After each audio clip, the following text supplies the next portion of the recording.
currently sitting at about a 48% student population with special education needs. In 2023, we took part as a school in the SEND audit with Jade Potter, and it was really, really helpful. We found lots of information that was really helpful, lots of targets to work on. We were invited along to apply for some funding, which we've used to benefit our children massively. But we managed to apply for funding for the sensory garden.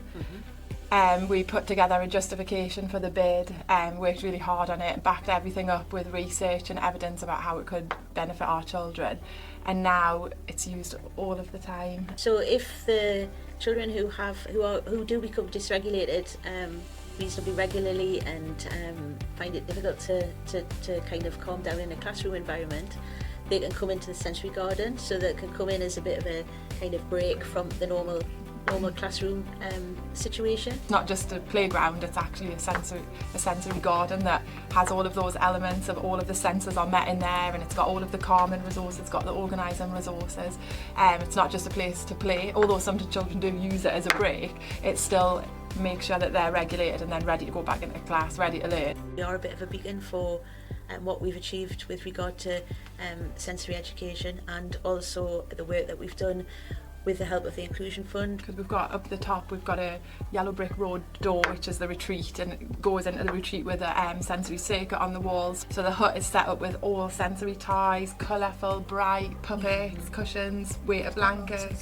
So the children can go in there in small groups or larger groups or one-to-one. Some children just go in there individually and know that's their space that they would like to work in there.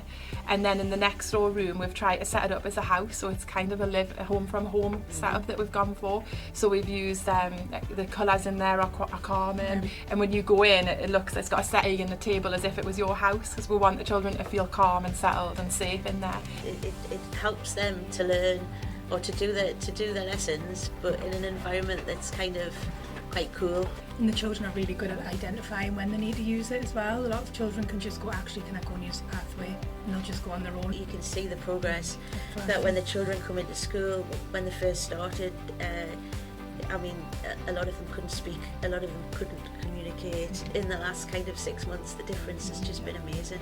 We brainstormed a lot of ideas to get the designs right. So we did bring in outside contractors and did put a little bit of our own funding into making it how we wanted it to look. I just think it's just a measure of the kind of skills that you've got in this school.